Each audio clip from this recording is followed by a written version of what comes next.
rapidement, je vais vous présenter le déroulé de la petite soirée qu'on va passer ensemble. Donc là, je veux juste rappeler à tout le monde qu'on est bien à Champigny, je ne me suis pas trompé, on est à Champigny. C'est Champigny.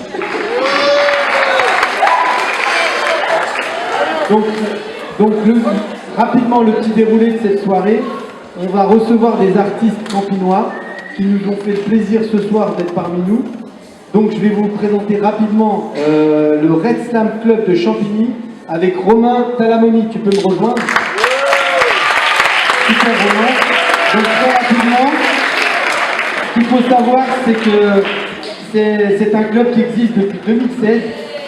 Ils ont participé au grand championnat national de slam. Et cette année, ils souhaitent encore une fois à nouveau y participer. Donc là, je vais lui donner tout de suite la petite parole. Merci Redouane, bonsoir à tous. Très content de vous voir. Donc comme il a dit, je m'appelle Romain. Quand je fais du slam, je m'appelle Tala. Et quand je suis dans une classe, parce que je suis prof aussi, j'ai vu des élèves à moi, je m'appelle Monsieur Talamoni. Ça me fait très plaisir de dans un autre contexte, de voir ces personnes ce soir que je salue, je ne les vois pas. Donc on va faire du slam. En fait, nous, c'est le Red Slam Club. C'est une association qui a pour but de proposer des ateliers d'écriture, d'initier à l'écriture, de partager. On se réunit tous les premiers lundis de chaque mois au centre Jean Villard à 19h. Si vous voulez venir essayer d'écrire des choses. Et je vais vous présenter différents artistes. On va commencer par deux artistes du Sporting Club de Poésie. Alors pourquoi c'est mon sportif? Parce que le slam en fait c'est un sport de poésie. C'est un sport dans lequel des personnes disent des textes pendant 3 minutes à peu près et où le public donne des notes au poète. Et à la fin il y a un gagnant, il y a un vainqueur comme dans tous les sports, c'est une sorte de petite compétition. Ce soir pas de compète, c'est que du plaisir, on va vous donner des textes. Et la première personne que vous allez applaudir ce soir s'appelle Gauthier. Vous pouvez l'applaudir.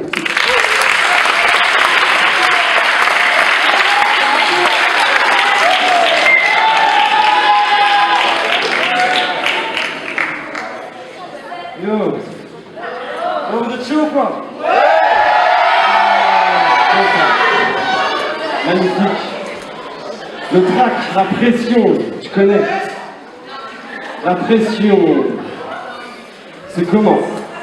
La pression. C'est comment? La pression. À la Algérie, j'apprends. C'est quand je déteste attendre la rentrée d'argent, l'inquiétude des parents, la pression. C'est le regard menaçant juste avant l'agression. Sans exagération, je vous l'admets. La pression, c'est moi-même qui me la mets. J'aime me faire acclamer. J'aime mouiller le maillot, faire monter la maillot jusqu'à la foire. La pression. Parfois j'en ai en trop. J'en donne autant que j'en prends. J'en tremble. Mais le soir en rentrant, je sais la mettre en pause, la pression. Tant que j'en connais la cause, je sais donner l'impression d'être à la cool. La pression, j'en ai ma dose. Trop d'émotion, de dévotion et tu perdras la boule. La pression.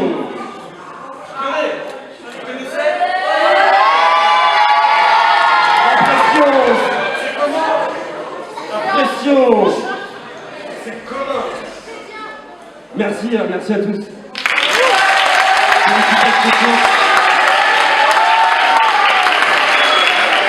Quand vous êtes super chaud, gardez la même énergie. Le prochain s'appelle Bubu.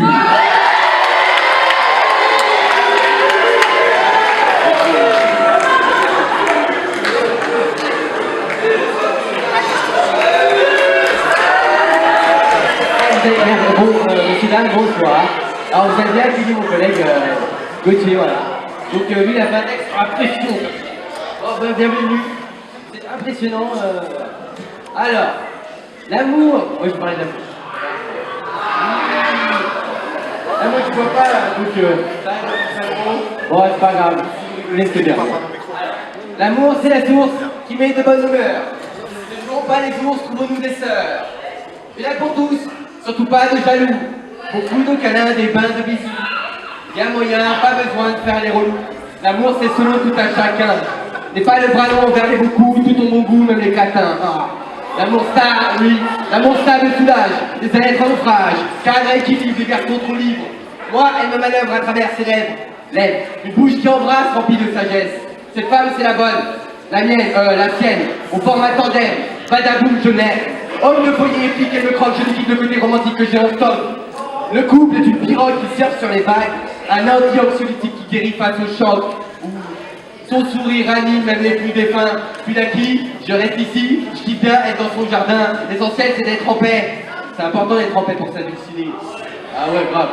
Alors, l'amour c'est pour tous, même les plus tarés. Il y a une fleur qui pousse à mes côtés. Je vais venir s'épanouir dans mes quelle beauté. Le moment doux, nous sommes dessous la voie lactée. Venez à Paris, aimons-nous à volonté. L'amour c'est gratuit et ça peut durer.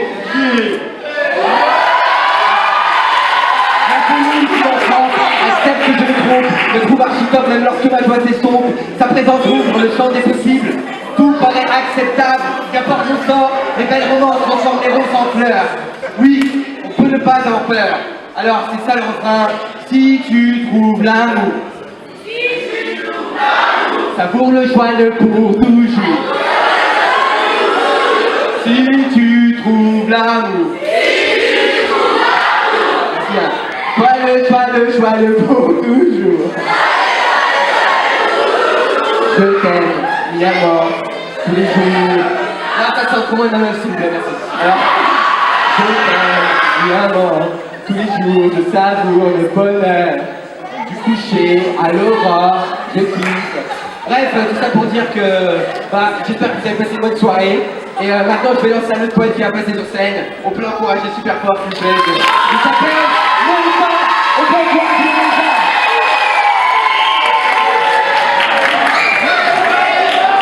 Alors, attendez. Donc, on peut appeler bien fort celui qu'on appelle Mesa. On peut l'applaudir.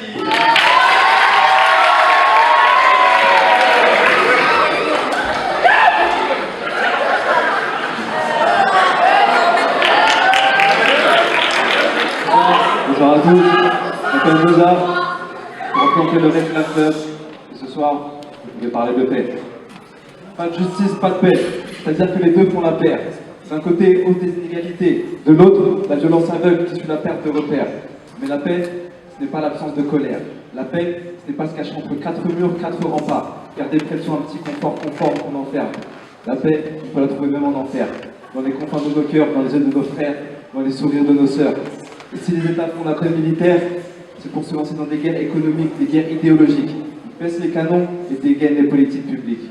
Crise de panique et panique en cas de crise. Et c'est entre nous civils que l'écart se creuse. On reste perché au sommet, terré dans les grottes, et la paix nous appelle depuis la plaine. On peut l'entendre chauffer en nous si on se donne la peine. D'écouter ne serait-ce qu'un instant suffit à reprendre des forces. C'est avec une paix féroce que l'on fera la différence. Lâcher prise, le parcours du combattant devient simple errance. Mais la paix ne peut se confondre avec l'indifférence. Indifférence lorsqu'on nous sépare de nos pères, on nous classe en catégorie, en numéro, en culture, en race. Aujourd'hui comme hier, faire la paix, c'est prendre le risque de perdre sa place, de la céder aux adversaires, aux complices. Et si jamais la situation se complique, prendre le temps de comprendre. Comprendre qu'on est forcément en train d'apprendre, d'avancer, de reculer, toujours en train d'oublier. Tout ça dans un joyeux désordre. Alors pourquoi attendre de faire la fête pour que la joie de vivre déborde? La paix n'est pas un mot d'ordre, mais un mot de passe. Donc je vous la passe à travers ces mots. Donc que la paix soit sur vous en chaque instant. Merci.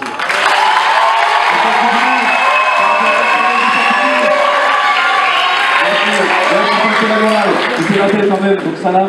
Et faites du prix pour la prochaine slameuse de Champigny aussi, Nawel. Merci.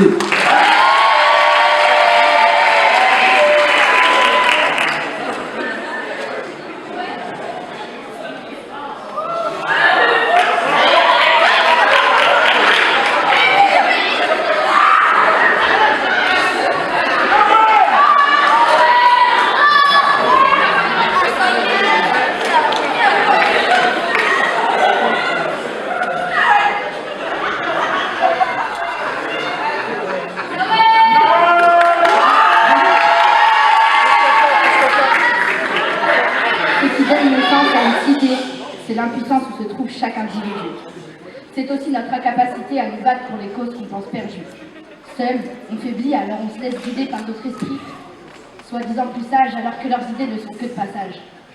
La seule idée qui est ancrée est la routine dans laquelle on est. Métro, boulot, dodo. En permanence, on se plaint. Bobo, clando, clodo. Devant eux, on passe tous les matins, mais qui sont les vrais crèves de la faim? Sûrement pas ceux qui nous dirigent. Veux-tu la démocratie? Ou veux-tu qu'ils nous écrivent un guide pour savoir quoi penser? Pour qu'ils puissent mieux nous encadrer, je suis jeune et j'ai des choses à vous revendiquer, je vous demande encore du temps, restez bien accrochés. Le manque d'écoute et de tolérance conduit à la violence. Un manque d'écoute entre le 16e et le quartier des 4000, mais aussi un manque d'écoute entre chaque cité. Ils revendiquent les mêmes choses dans des endroits différents, mais continuent de se battre pour de l'argent, pendant que la classe sociale des riches est en train de remporter la guerre des classes. Nous, on se tape dessus, on en vient aux mains et on s'entretue. Et eux, nous regardent du haut de leur palace. Encore un matin à devoir se lever pour perdre sa vie à la galerie. Encore un lendemain à trimer pour voir les mêmes jours s'enchaîner. Consomme sans voir qu'on fonce vers un trou noir, alors bute un riche ou un flic, appuie sur la détente et regarde les doubles clics. On te fait croire que tu ne peux pas t'en sortir, donc tu n'essayes pas. Tout va réellement mal. Pour certains, ça ne pourrait pas aller mieux. Ils utilisent leur instinct animal, ils se comportent comme des loups et nous comparent à des moutons. Ils nous déplacent comme des pions et nous rangent dans des moules. Gare à toi si tu essayes d'y échapper, ils te disent que la rue sera dans ce cas ton allié. Mais oui, la rue est notre allié puisqu'on refuse de se prosterner. Certains feraient mieux de chercher du travail plutôt que de foutre le bordel. Mes chers présidents, dans la rue, personne ne vous prend pour modèle. On ne peut pas baisser son froc et serrer sa ceinture en même temps, alors invoque-t-on de nous écouter maintenant. Que tu viennes de loin, que tu vives au jour le jour sans penser à demain. Pauvre ou moyen, intellectuel ou dans le besoin. On veut que les ouvriers soient une force et pas un poids comme voudrait nous faire croire le système. Ils veulent qu'on se noie sous le flux des infos comme le racisme qui est présent, mais surtout ils évitent le sujet de l'argent. Ne te laisse pas embobiner, France des étrangers, France des libertés. N'attends pas que sa poudre de perlimpinpin nous pète au nez.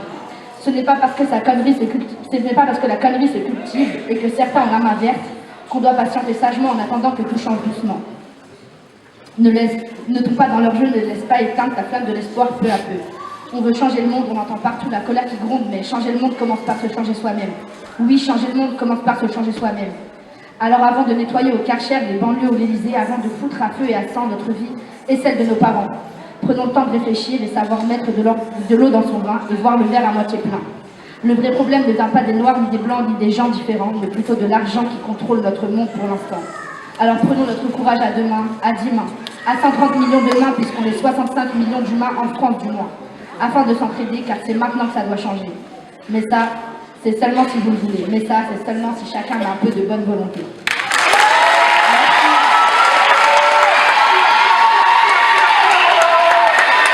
coup, je vais laisser la place à Romain. Merci encore.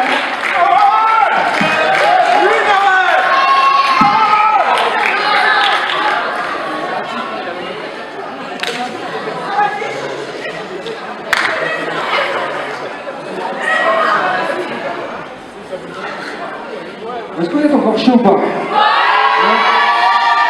Je vais vous calmer un petit peu, je vous rends tous tristes. Vous allez pleurer. Est-ce que vous avez envie de pleurer?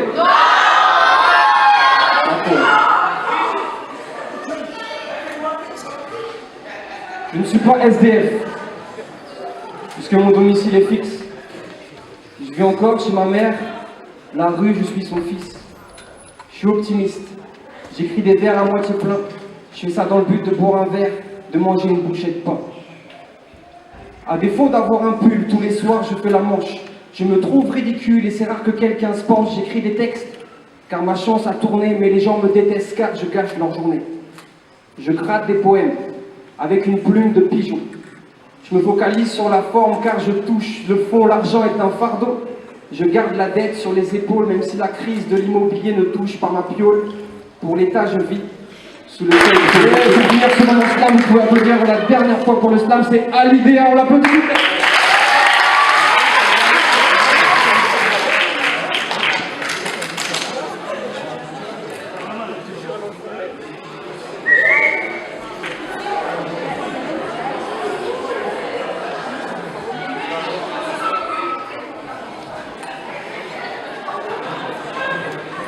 Bonsoir.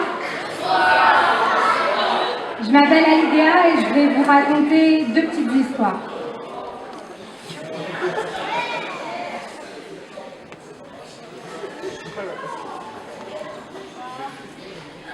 Pour qui tu te prends, sale pute?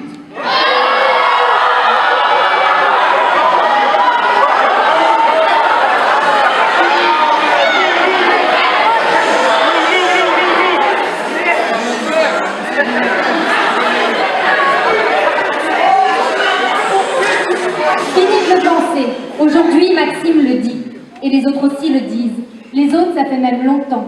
Elle, c'est qu'une pute. Ouais. Avant, il la trouvait plutôt jolie.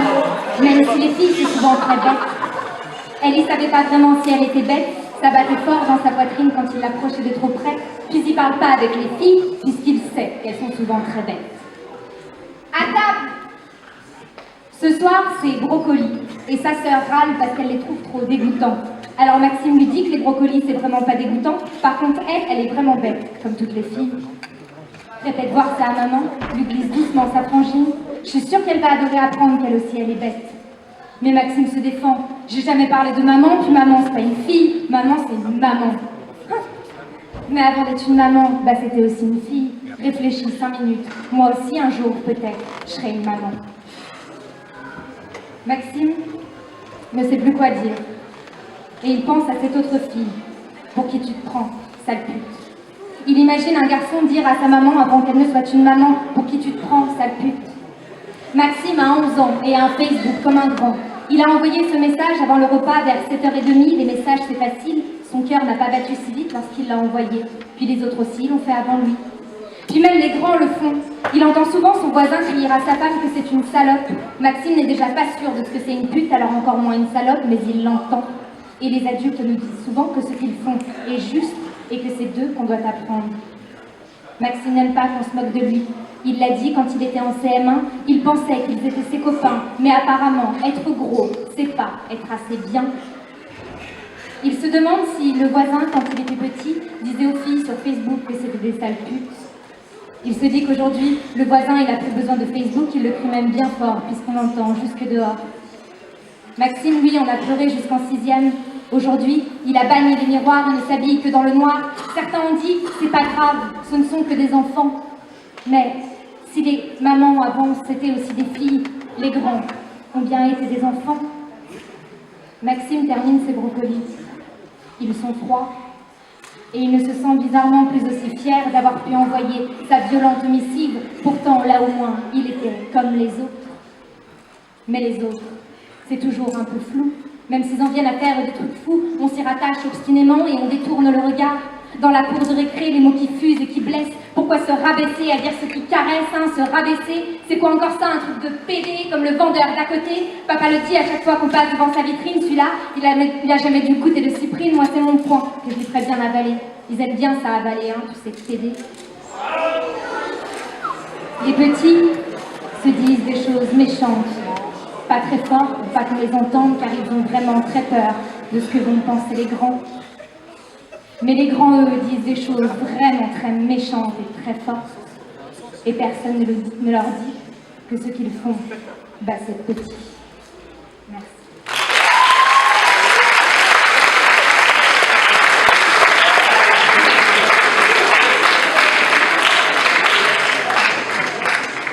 Je vais vous faire un deuxième texte. Une deuxième petite histoire, mais cette fois-ci, c'est pas une histoire imaginée, c'est une histoire qui m'est très personnelle.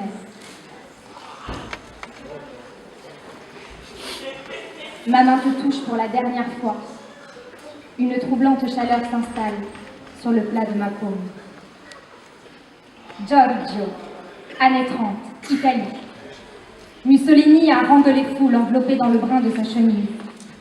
Le père de Georges est ouvrier, communiste, et menacé par la folie dévastatrice du fascisme. Le pays s'enterre, la famille s'exile, là où la mort ne rôde pas encore au creux des lits des enfants. J'aurais voulu garder de toi un souvenir intact, ton sourire et tes énormes moustaches qui bouffaient sur tes joues comme de gros nuages. Mais comment ne pas venir te voir alors que tu te mourais dans ce lit? Ici, Georges n'est qu'un immigré. À l'école, la marmaille qui fantasme sur nos ancêtres les Gaulois ne cesse de lui rappeler. Et pendant la guerre, dans la file où chacun tenait précieusement ses maigres tickets de rationnement, le sale macaroni s'est fait battre plus d'une fois. Georges a 20 ans, file sur sa bicyclette de Caluire à Lyon, de Lyon à Villeurbanne, grimpant les côtes ardues de la Croix-Rousse, et puis il va au bal. Il y rencontre la belle Louise au bal. Louise, elle, n'a même pas de bicyclette quand la misère est grande. Puis elle préfère qu'on l'appelle Louisette. Louise, j'y aime pas. Ça fait trop nom de roturière. Georges et Louise se marient, il est en habit militaire et on ne fait pas de cérémonie. Ils viennent de tout en bas, là où tant de vies font naufrage, là où l'échelle a même oublié qu'elle avait des barreaux. Et ils n'ont qu'une seule envie, avoir tout ce qu'ils n'ont pas pour se venger de leur sort. T'as eu une famille de gonzesses, allez avoue, t'en as rêvé d'un petit gars, alors qu'il y a eu moi. Moi pour se battre, moi pour rire, moi pour valser avec toi. Toi pour me faire sauter à la corde, un bout dans une main, l'autre accroché à une bouteille de gaz. Toi pour m'emmener en vadrouille, à bord de ta vieille Jeep. Mais il y avait aussi tes discours.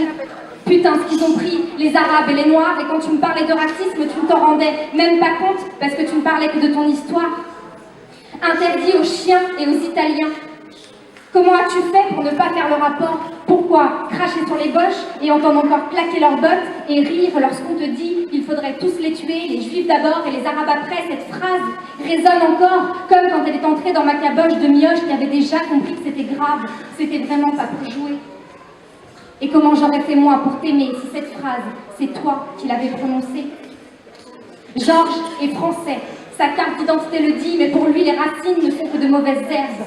Il travaille dur pour prouver qu'il a sa place. Louise et lui ont 2 filles, mais le travail passe avant tout. Georges et Louise ont leur commerce, on y travaille du dimanche au dimanche. Les vacances, c'est pour les faibles. Toute sa vie, les mains dans le cambouis, la retraite est dorée, mais de l'amour, il y en a manqué. À moi, je sais pas pourquoi, mais t'as su en donner.